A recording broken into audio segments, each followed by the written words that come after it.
Hello everyone, welcome to Tokens and Heft. This week we're taking a look at a fun little party game called Dark Overlord. I'm already zoomed in a bit, but I want to get a much better shot of that. I mean, look at that. The little Rigor Mortis logo down there, because you see that skull face? That's the Dark Overlord, Rigor Mortis.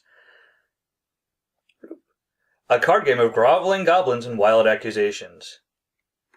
The box has some nice art along it, but it's a lot of the art from the cards, so you will see it inside. Nice little back, tells you about things. Being a Fantasy Flight game, there is just a big flat place for all the cards. I wish there were the card stored here in 3 stacks. I wish there were dividers. But I can kind of see the point of not having them because the dividers would mean it would break up this lovely artwork of Rigor Mortis at the base of the box. So, what's up with this game? Well, in Dark Overlord, I believe it's 4 to 6 players. You might be able to scale it up. I wouldn't scale it down. If you scale it up, actually, if you bought a second set of cards, you could probably just double up. Then you'll have doubles of all the cards. The only real limiting factor is the action cards here. Anyway, you and your friends get together. One of you will play the Dark Overlord, while the rest of the crew, rest of your players, will be playing goblins in the employ of the Dark Overlord Rigor Mortis, who have failed once again at their terrifying plan. No matter how simple or how just completely brain dead you have to be to pull this stuff off, they keep screwing up. And you're all trying to make up your story and please the Dark Overlord. To start, well, there's the Dark Overlord who gets... Whoever is the Dark Overlord will get the Withering look cards. The 1s are double-sided with 2s on the back.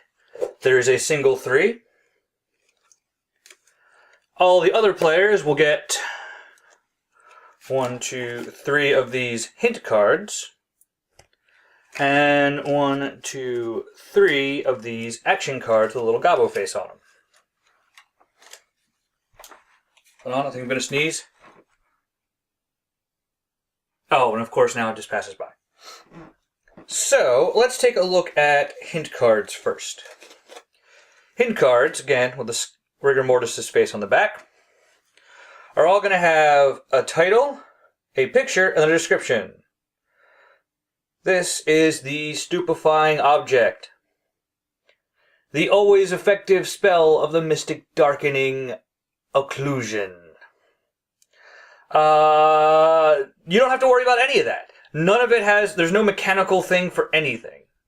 You basically just use these cards as seeds for your story of why you guys screwed up. You can use any part of the card. You can just go with just the title. You can use the illustration. You can draw inspiration from here. You can mix it all up. As long as it's obvious to everyone and how this card is influencing your story. You'll also notice that there are these little symbols in the upper left-hand corner. Those are for Dark Master. It's a variant of the game you can play. Doesn't require any extra stuff, same set of cards and everything, but it's more rules-based. And you have to do things like, you're matching things up, when someone plays a certain type of card in their story, you're trying to get them to play certain cards back, something along those lines. And I'm sure it's fun, but that's not why my friends and I bought the game. And it doesn't seem to be why a lot of people buy the game. Let's get back to these hint cards. So we've got the stupefying object. I've got the impossible artifact, which we saw on the front of the box. Bentico's tempestuous steam spell suppressor. And then I've got the ill-famed district. The hive. You'll be lucky to come out alive. And these you basically just use for your story. The action cards... Ooh, something else I'll have to point out.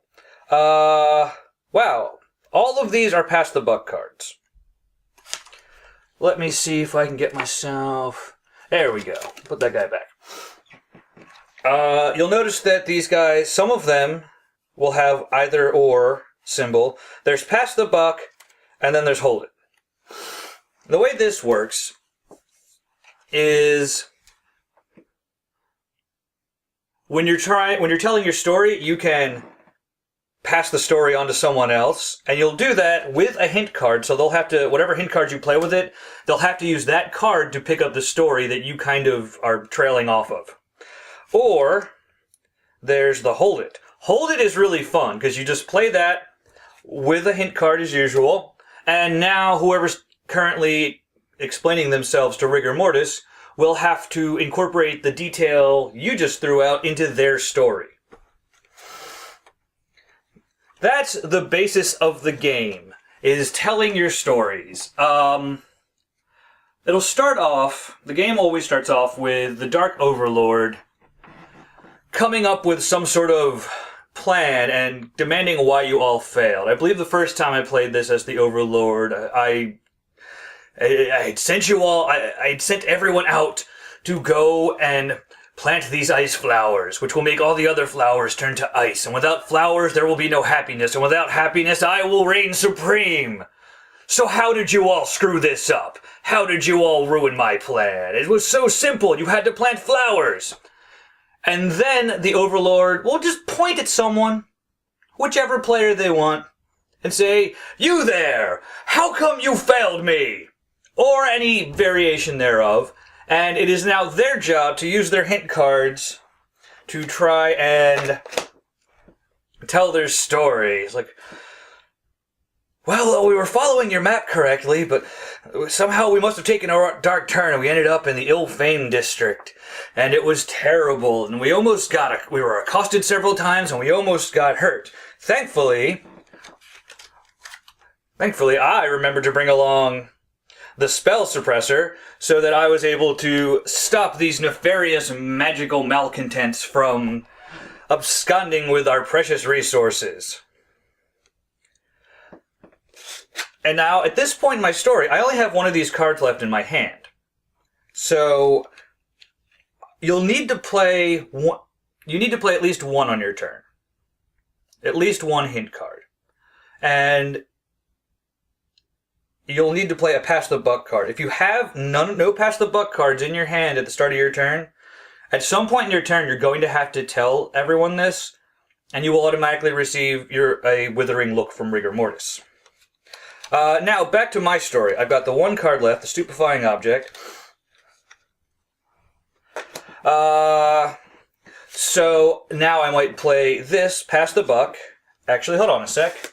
That's got a hold it on it. I want to save that to mess with someone later. I'll play this to pass the buck, and it goes with a hint card. So we were in the ill-famed district. We were getting accosted, and I used the spell suppressor to stop the magical malcontents. And then Dave over there used that stupefying object to get us out of that situation. At this point, it is Dave's turn. So that gets discarded. The other hint cards I used get discarded.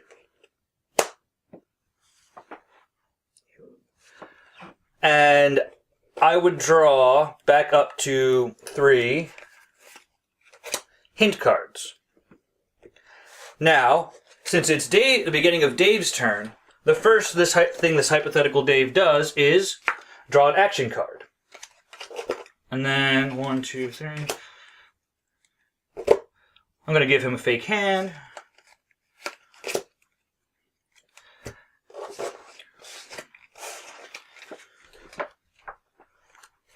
Or actually, I think it's if you're at less than 3 action cards, you draw one.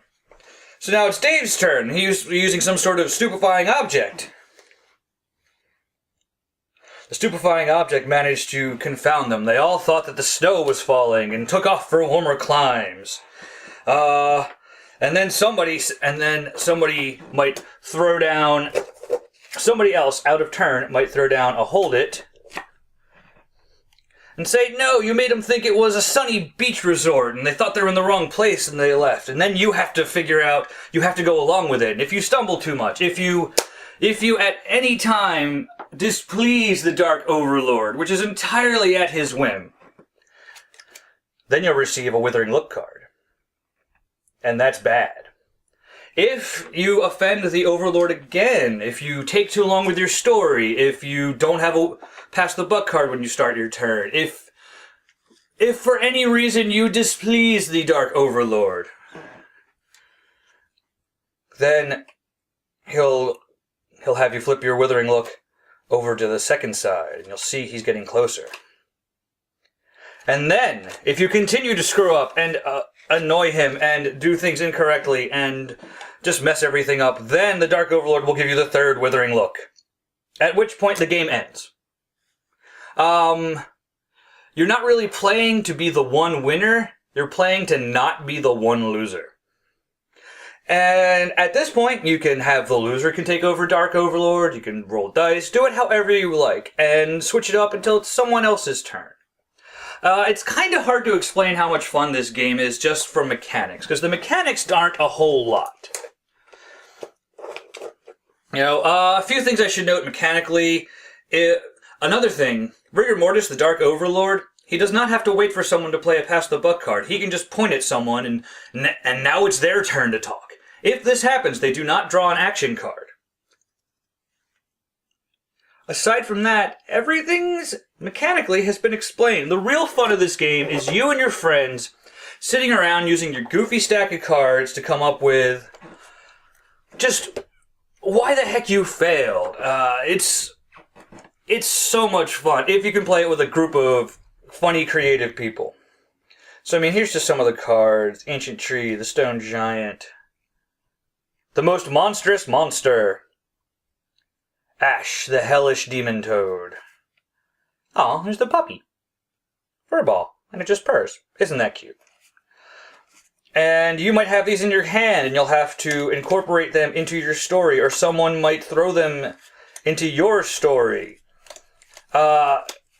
It's a real fun little party game, or a game for a nice, like a social game, you know, something where you don't have to worry too much about dice, and there aren't too many rules, there's not a board, and there's scoring. You more or less, this is a game played purely for fun, and it really does a good job of that. I haven't gotten to play it a lot, though after this review I'm going to start bringing it to the parties where Cards Against Humanity gets played a bunch.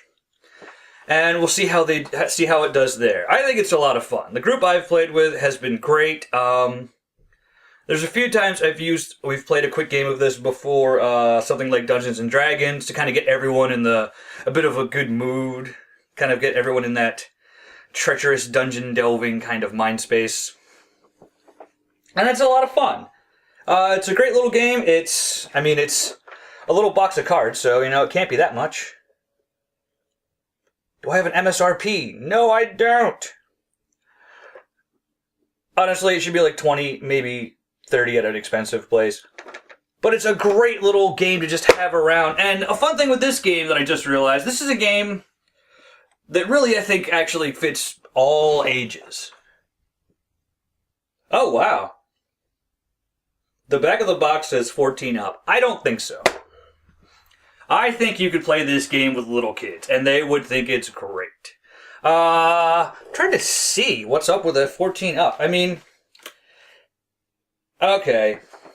Maybe they're just hedging their bets because there's things like this. The Spiteful Succubi. But I can't think of anything really violent and gory in this. Everything's all cartoony, so, you know, it's a little harder to take as seriously. I have to share that the dull goblin is tickling a sleeping dragon.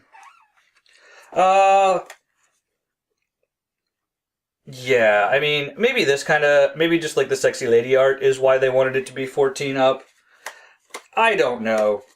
I think you could play this with younger kids, especially kids who... Oh, good thing I looked through this. There's some cards in the wrong spot. But really, this is just a fun little game. You could probably play this with family. It definitely will go over well with people who like just medieval role-playing and that kind of general setting. They'll have, Lord of the Rings, medieval fantasy. They'll have a better grasp of what's going on. But it's a nice, simple game that's a lot of fun. It's a great time. It's fun to play as the goblins. It's fun to play as rigor mortis, though I have a bit of a hard time because I'm notoriously too nice in all the games we play. I'm not as ruthless as the other guys, but hey, I'm in it for fun, not to win. Woo! Yeah.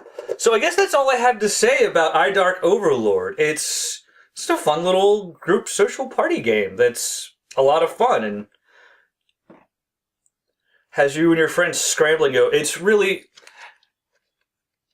In games, it's hard to explain, to show this, you can't really show it in a review, but in actual games, you and your friends end up really, especially if you've got a good overlord, you'll all end up really feeling like these oppressed little goblin servants. Like, oh no, please sir, don't! Oh no, please sir, don't. It reminds me of one last thing I completely had forgotten about. When you receive your third Withering look, you can make a plea for mercy. Now, this plea for mercy, you can't just say, okay, I'm going to plead for mercy, and then draw a card. That's not how it works. You have to make a genuine, heartfelt plea for your little goblin life. And if that doesn't pass muster, then the Dark Overlord could just say that wasn't good enough. If you don't put some real serious heart into it and really roleplay it, you might just get denied right there. But if you do a good enough job, then the Dark Overlord will allow you to draw a card from the action deck. Ah! You see these skulls around the outside? That means I did not receive mercy and I died. And you're out of the game. Let me see. There aren't a lot of these with mercy. Hold on, I think I had one in one of my little decks. There we go. Here's a good comparison shot. So this guy, skulls. You can see them around the symbols. This guy, no skulls. There aren't a lot of these in the deck, I don't think. I mean... 1, 2, 3... Oh no, they all seem to be just shuffled together in a chunk. Isn't that fun? But I'd say I'd say a quarter of that deck or less are cards that will grant you mercy. So, you've got a chance, but the Dark Overlord's probably not going to be very merciful on you. And I guess that's it. I'm done. I will stop babbling on.